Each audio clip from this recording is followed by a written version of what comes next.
IP address என்பது எண்களைக் கொண்ட ஒரு தொகுப்பு ஆகும்.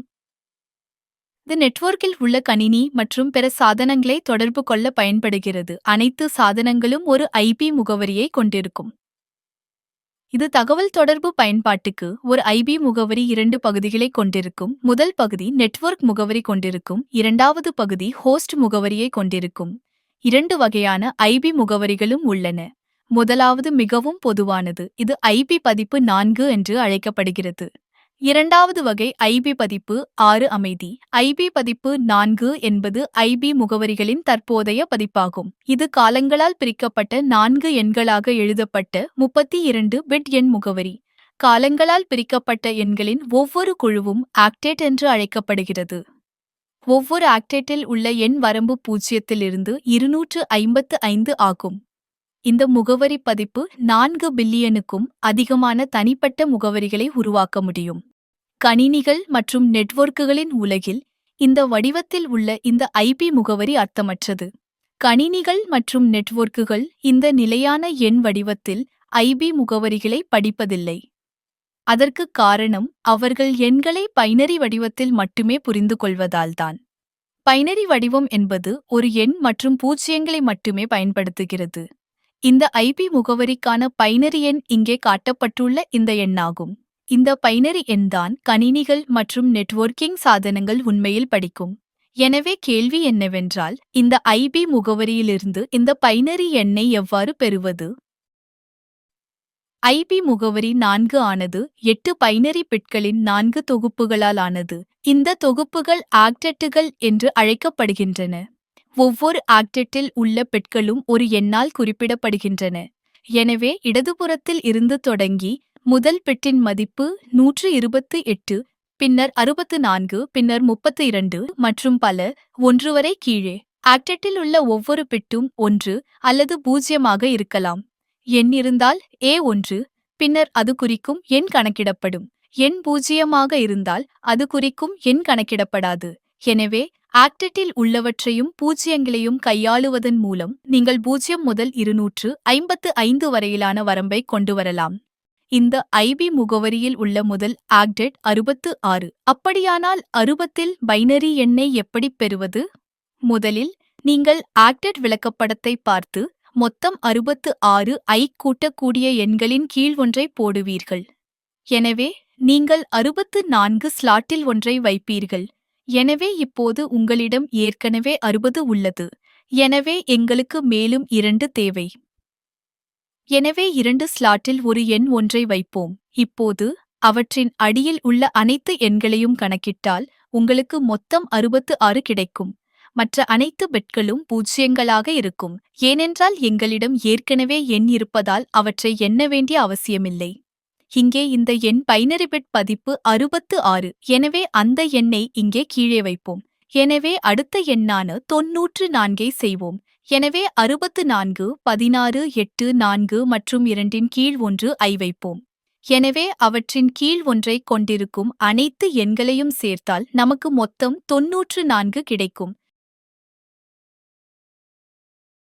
மேலும் மற்ற எண்களை நாம் எண்ண விரும்பாததால் மீதமுள்ளவற்றின் கீழ் 0 மட்டும் வைக்கிறோம்.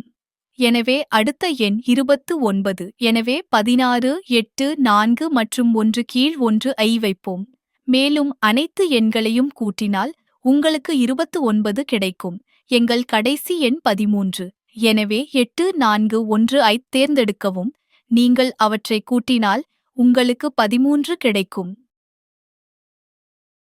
இணையம் முதலில் உருவாக்கப்பட்ட போது அது எவ்வளவு பெரியதாக மாறும் என்பதை புரோகிராமர்கள் உணரவில்லை. 4 பில்லியனுக்கும் அதிகமான முகவரிகளை உருவாக்கிய IPv4 போதுமானது என்று அவர்கள் நினைத்தார்கள். ஆனால் அவர்கள் தவறு செய்தார்கள். IP6 என்பது ஐபி முகவரிகளின் அடுத்த தலைமுறை. IPv4 மற்றும் IPv6க்கு இடையிலான முக்கிய வேறுபாடு முகவரியின் நீளம். IPv முகவரி 32 பிட் எண் முகவரி. அதே சமயம் IPv6 என்பது 128 பிட் ஹெக்சாடெசிமல் முகவரி. ஹெக்சாடெசிமல் முகவரியில் எண்கள் மற்றும் எழுத்துக்கள் இரண்டையும் பயன்படுத்துகிறது. எனவே இந்த வகையான முகவரி மூலம் IPv6 நம்ப முடியாத 340 140 மில்லியன் ஐபி முகவரிகளை உருவாக்க முடியும். அது 36 இலக்கங்களைக் கொண்ட எண் 340 ஆகும். நீங்கள் யூகித்துள்ளபடி IB6 எதிர்காலத்திற்கு போதுமானது. முன்பு கூறியது போல் IPv 628 பிட் ஆகும். பதின்ம முகவரி இது 16 பிட்களின் 8 செட்களால் ஆனது. 8 செட்கள் பெருங்குடல்களால் பிரிக்கப்பட்டுள்ளன. நீங்கள் இங்கே பார்க்க முடியும். எனவே IB பதிப்பு 4 முகவரியை பைனரி எண்ணாக மாற்றிய அதே வழியில் இப்படித்தான் பைனரி எண்ணை ஹெக்சாடெசிமல் முகவரியாக மாற்றுகிறோம். ஒரு IPv6 முகவரியில் ஒவ்வொரு ஹெக்சாடெசிமல் எழுத்தும் 4 பிட்களை குறிக்கிறது.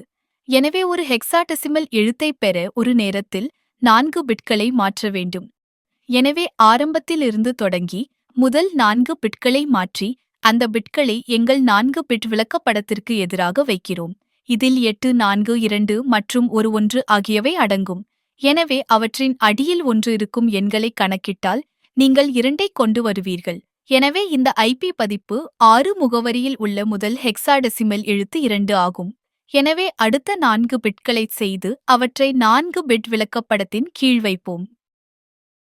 எனவே அவற்றின் அடியில் 1கள் உள்ள அனைத்து எண்களையும் எண்ணினால் எங்களிடம் 4 மற்றும் ஒரு 2 உள்ளது. அவற்றைச் சேர்த்தால் நமக்கு 6 கிடைக்கும். எனவே இந்த IB முகவரியில் உள்ள இரண்டாவது ஹெக்சாடெசிமல் எழுத்து 6 ஆகும். எனவே அடுத்த 4 பிட்களை செய்வோம். எல்லா எண்களையும் சேர்த்தால் அவற்றின் கீழ் 1கள் உள்ளன. மொத்தம் 13 கிடைக்கும். ஆனால் பிரச்சனை என்னவென்றால் 13 என்பது இரட்டை இலக்க எண் என்பதால் இரட்டை இலக்க எண்ணை பயன்படுத்த முடியாது. 4 பிட்களை குறிக்கும். ஏனென்றால் ஹெக்சாடெசிமல் வடிவத்தில் இரட்டை இலக்க எண்களை ஒற்றை எழுத்துக்களுடன் குறிப்பிட வேண்டும். இது A முதல் F வரை. எனவே இந்த விஷயத்தில் கூட்டுத்தொகை 10 அல்லது அதற்கு மேற்பட்ட 4 பிட்களுக்கு மற்றொரு விளக்கப்படத்தை பயன்படுத்த வேண்டும். இந்த விளக்கப்படத்தில் கூட்டுத்தொகை 10 ஆக இருந்தால் நாம் A என்ற எழுத்தை பயன்படுத்துவோம். அல்லது தொகை 11 ஆக இருந்தால் B ஐ பயன்படுத்துவோம். ஆனால் இந்த விஷயத்தில் நமது கூட்டுத்தொகை 13. எனவே இப்போது நமது பைனரி எண்ணில் 3வது எழுத்துக்கு நாம் ஒரு D ஐ வைப்போம். எனவே எங்கள் கடைசி எடுத்துக்காட்டில் பிட்களின் 4வது தொகுப்பை செய்வோம். நாம் அவற்றை கூட்டினால் நமக்கு 11 கிடைக்கும். எனவே மீண்டும் ஒரு இரட்டை இலக்க எழுத்து உள்ளது. அதாவது நாம் அதை ஒற்றை எழுத்துக்களுக்கு மாற்ற வேண்டும். எனவே இங்குள்ள நமது விளக்கப்படத்தை பார்த்தால் 11 ஆனது P ஆக மாற்றப்படுகிறது. எனவே இந்த பைனரி IPv6 முகவரியின் முதல் 16 பிட்கள் ஹெக்சாடெசிமல் முகவரியாக 26 DB ஆக மாறுகிறது. நன்றி. லைக் அண்ட் காமெண்ட் செய்யவும்.